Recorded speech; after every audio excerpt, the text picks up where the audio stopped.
What if you could experience the divine through every religion, transcending all boundaries of faith?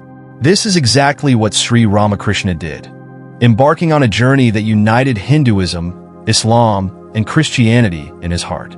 In today's episode, we explore Sri Ramakrishna's extraordinary journey into the heart of different faiths. From embracing Islam under the guidance of a Sufi mystic to experiencing the divine presence of Christ, Sri Ramakrishna's spiritual explorations went beyond the confines of any single religion. This chapter highlights his profound realizations, showing us that all paths ultimately lead to the same divine source. Stay tuned to witness the unifying vision of a saint who practiced what he preached, the oneness of all religions. Chapter 9. Traveling into Other Faiths. As a result of the Advaita realization, the mind of Sri Ramakrishna had acquired a wonderful breadth, accepting all forms of religion as so many ways of reaching perfection.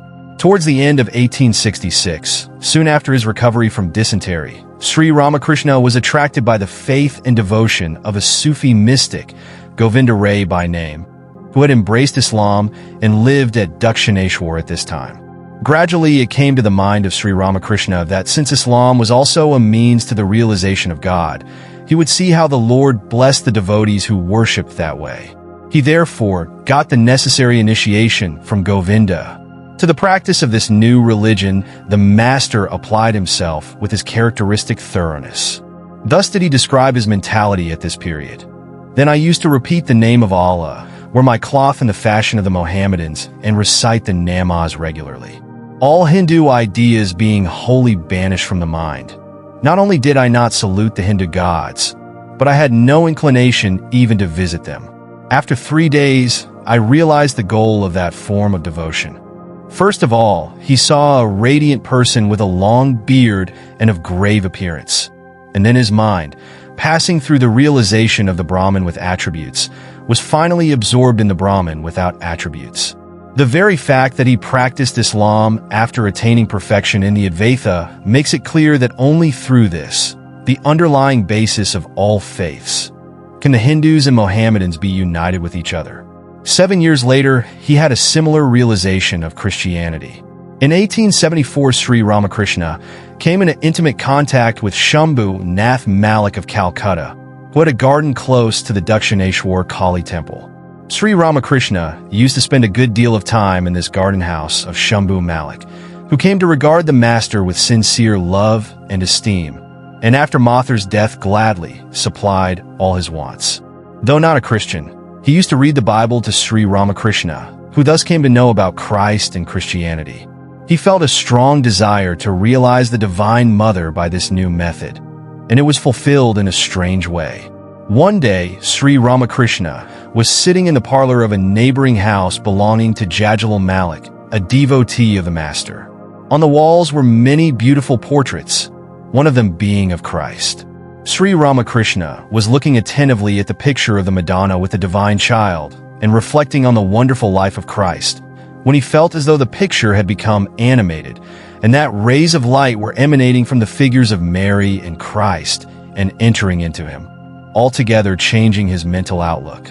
When he realized that his Hindu ideas were being pushed into a corner by this onrush of new ones, he tried his best to stop them and eagerly prayed to the Divine Mother. "What is it that thou art doing to me, Mother?" But in vain.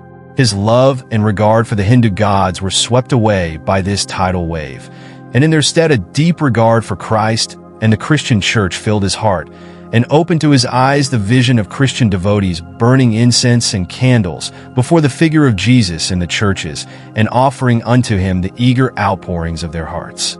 For 3 days those ideas held sway in his mind. On the 4th day, as he was walking in the Panchavati, he saw an extraordinary-looking person of serene aspect approaching him with his gaze intently fixed on him. He knew him at once to be a man of foreign extraction. Sri Ramakrishna was charmed and wondered who he might be. Presently the figure drew near, and from the inmost recesses of Sri Ramakrishna's heart there went up the note, "This is Christ who poured out his heart's blood for the redemption of mankind and suffered agonies for its sake. It is none else but that Master Yogi Jesus, the embodiment of love." Then the Son of Man embraced Sri Ramakrishna and became merged in him. At this, the master went into samadhi and lost all outward consciousness. Thus was Sri Ramakrishna convinced that Jesus Christ was an incarnation of the Lord. It will be worthwhile to note here Sri Ramakrishna's opinion of Buddha and other great founders of religion. About Buddha, he shared the general notion of the Hindus that he was an incarnation of God. He used to offer him his sincere devotion and worship. Once he remarked, "There is not the least doubt about Lord Buddha's being an incarnation.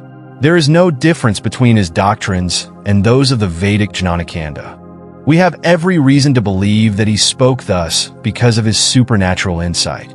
About the Tirthankaras who founded the Jain religion and the 10 Sikh gurus, Sri Ramakrishna heard a good deal in his later life from the lips of representatives of those communities and came to entertain a great regard for them.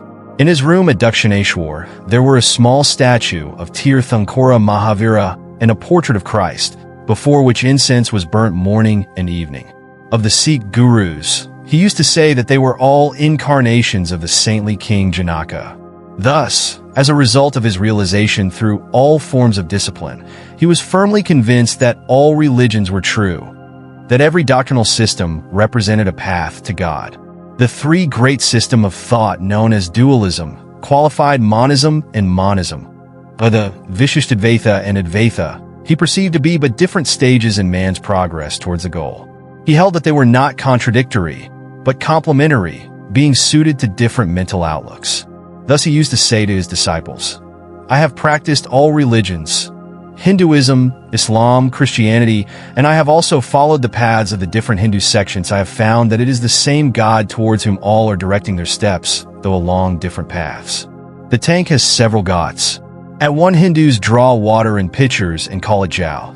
At another, Mohammedans draw water in leathern bottles and call it pani. At a third, Christians, and call it water. Can we imagine that the water is not jal, but only pani or water? How absurd! The substance is one under different names, and everyone is seeking the same substance. Every religion of the world is one such God. Go direct with a sincere and earnest heart by any of these ghats, and you will reach the water of eternal bliss. But say not that your religion is better than that of another. Different creeds are but different paths to reach the one God. Diverse are the ways that lead to the temple of Mother Kali at Kalighat in Calcutta. Similarly, various are the paths that take men to the house of the Lord. Every religion is nothing but one of such paths. The mind and intellect can comprehend and put in terms of language the range of thought up to the Vishishtadvaita and no further. In its perfection, the absolute and manifestation are seen to be equally real. The Lord's name, his abode, and he himself are found to be composed of the one spiritual substance. Everything is spiritual, the variance being only in form. The Advaita is the last word in realization. It is something to be felt in samadhi, for it transcends mind and speech. Sri Ramakrishna now became convinced that his extraordinary spiritual struggles and realizations were not for himself, but to usher in a new era of spiritual unfoldment and to show mankind how to overcome the obstacles on the way to God realization.